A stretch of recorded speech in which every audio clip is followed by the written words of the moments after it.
A very good morning, class. Hope you all are keeping well and safe.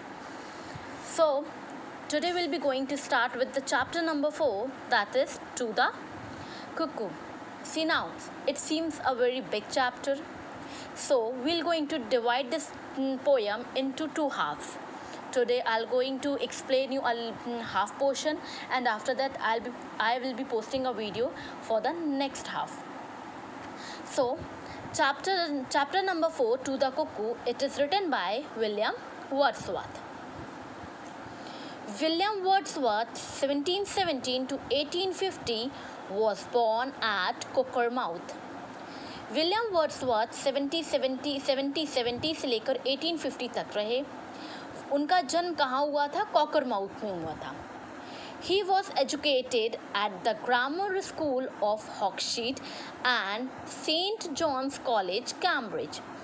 उन्होंने जो अपना education लिया था, उन्होंने ग्रामर स्कूल ऑफ हॉक्सशीड से अपना एजुकेशन लिया था, मीन्स अपनी स्कूलिंग की थी. और जो उनका कॉलेज था वो सेंट जॉन्स कॉलेज कैम्ब्रिज से उन्हें कंप्लीट किया था. His serious poetical effort, An Evening Walk, was published when he was 23 years old. उनका एक बहुत ही सीरियस पोइटिकल एफर्ट था. एन इवनिंग वॉक मतलब जो एक ये इवनिंग वॉक है, उन्होंने एक ऐसी पोयम लिखी, एक इवनिंग वॉक. उसमें क्या था, पूरा सीरियल आपका जो सीरियस इफेक्ट था वो उस पोयम में था. और वो कब पब्लिश्ड हुई? जब वो 23 साल की थी. Later, he became a friend of S.T. Coleridge and in collaboration with him wrote the lyrical ballad 1798.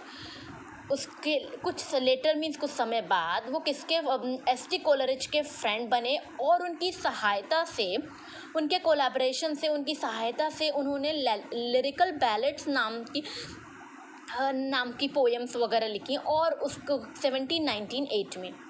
Wordsworth's poetical career was a long one and he composed a large number of poems. जो Wordsworth का poetical career था वो बहुत ही लंबा समय तक उनका कार्यकाल चला और उन्होंने बहुत सारी नंबर ऑफ पोएम्स कंपोज करी, बहुत सारी पोएम्स उन्होंने लिखी.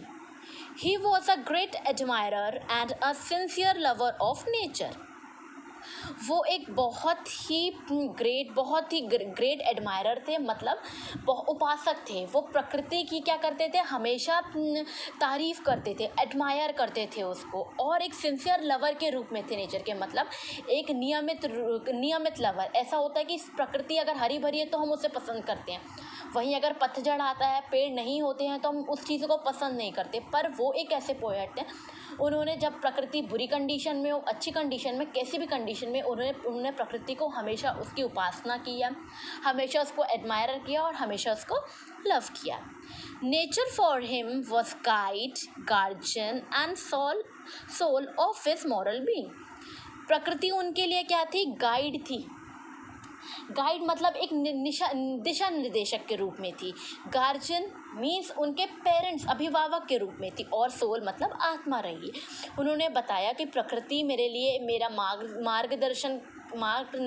मार्गदर्शन बताती थी मुझे, मेरे पेरेंट्स के रूप में थी मेरे साथ, और ये मेरी आत्मा है. He was a worshipper of nature.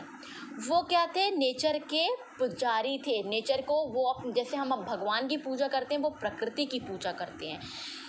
He compose poems on natural objects. और उन्होंने अपनी बहुत सी पोएम किसमें लिखी थी? जो हमारे प्राकृतिक पदार्थ होते हैं, नेचुरल ऑब्जेक्ट्स हैं प्रकृति के. तो उन्होंने उसमें क्या करी? उन्होंने उसमें प्राकृतिक पदार्थ हैं, जो नेचुरल ऑब्जेक्ट्स हैं, प्रकृति के प्राकृतिक हम नेचुरल चीज़ें हैं, नेचुरल ऑब्जेक्ट्स हैं, उन पे उन्होंने अपनी बहुत सारी पोएम्स कंपोज की. To the Cuckoo is one of the most beautiful poems of Wordsworth. अब जो टू द कुकू है वो वर्ड्सवर्थ की एक बहुत अच्छी ब्यूटीफुल पोएम्स में से एक है. He welcomes the world as a blithe newcomer, as its song captivates and moves him to supreme spiritual joy.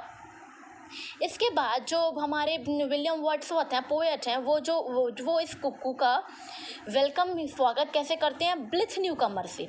उन्होंने उस बर्ड को ब्लिथ न्यूकमर के नाम से बुलाया है। अब ना ब्लिथ न्यूकमर मतलब होता है, ब्लिथ मतलब होता है आपका हैप्पीनेस या खुशियों से भरा हुआ, और न्यूकमर मतलब होता है, फॉर एग्जांपल जब भी हमारे स्कूल में नया बच्चा आता है हम उसको कहते हैं ना ये न्यूकमर है, मतलब कोई भी स्ट्रेंजर या कोई भी बाहर से आया हुआ इमाइग्रेंट जिसे हम बोलते हैं, कोई भी बाहर से आया हुआ ऐसा व्यक्ति या ऐसा पर्सन जिसे हम अभी नहीं जानते, वो हमारे लिए बिल्कुल अननोन या नया हुआ है। तो उन्होंने कुक्कू को बोला है ओ ब्लिथ न्यू कमर मीन्स खुशियों से भरा हुआ एक नया मेहमान, as its song captivates and moves him to supreme spiritual joy। और वो जो गीत गाते हैं कुक्कू के लिए, वो कुक्कू को क्या करता है, बिल्कुल बहुत ही आनंदित करता है, मोहित कर लेता है, मतलब उनको उसको उस जो बर्ड है वो उसको बिल्कुल अपने वश में कर लेता है या उसको बिल्कुल मोह लेता है और उसको खुशी से उस बर्ड को भर देता है। Now will be starting with this with the lines. Okay, O blithe newcomer I have heard, I hear thee and rejoice. O cuckoo, shall I call thee bird, or but a wandering voice? O blithe newcomer, I have heard means O blithe newcomer, ओ खुशियों से भरा हुआ मेहमान, मैंने सुना है, I have heard, मैंने सुना है, I hear thee and rejoice, मैं आपको सुनता हूँ और आनंदित होता हूँ। ओ कुक्कू, shall I call thee bird, ओ कुक्कू, क्या मैं आपको पक्षी कहूँ, और but a wandering voice, या एक भटकती आवाज़। ओ खुशियों से भरे हुए मेहमान या न्यू कमर, मैंने सुना है, मैं आपको सुनता हूँ और खुशी और से आनंदित होता हूँ। ओ कुक्कू, मैं आपको पक्षी कहूँ या एक भटकती हुई आवाज़। While I am lying on the grass, thy twofold shout I hear. From hill to hill it seems to pass at once, far off and near। While जबकि मैं घास पर पड़ा हुआ हूँ, thy twofold shout I hear, तुम्हारा दो गुना चिल्लाना मैंने सुना। From hill to hill it seems to pass, इस पहाड़ी से उस पहाड़ी तक गुजरती हुई सी लगती है तुम्हारी आवाज़। At once far off and near, एक बार दूर और एक बार पास। जबकि मैं घास पर पड़ा हुआ हूँ, तुम्हारी दो गुनी आवाज़ मैंने सुना है। ऐसा प्रतीत होता है कि इस पहाड़ी से उस पहाड़ी तक तुम्हारी आवाज़ गुजरती हुई सी प्रतीत होती है, कभी एक बार दूर और एक बार पास। Though babbling only to the veil of sunshine and of flowers, thou bringest unto me a tale of visionary hours। Now, though babbling means the word babbling means होता है आपका एक mesmerizing sound, या फॉर एग्जाम्पल जैसे बच्चा जब छोटा होता है तो वो बड़बड़ाता हुआ है ना, तो जो उसकी बड़बड़ाहट होती है उसको हम क्या कहते हैं, बैबलिंग साउंड। वेल मतलब होता है वेली ना। यहाँ पे जो पोएट हैं वो कहते हैं कि घूमती फिरती तुम्हारी आवाज़ सूर्य की रोशनी से भरी हुई तथा फूलों से भरी घाटियों से आती हुई सी प्रतीत होती है।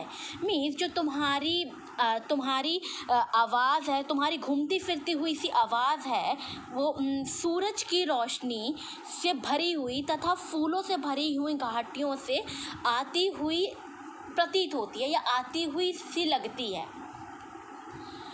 Thou bringest unto me a tale, तुम मेरे लिए एक कहानी लाती हो ऑफ विजनरी आर्स, मेरे पास्ट के समय या मेरे गुजरे हुए उस बीते हुए समय की।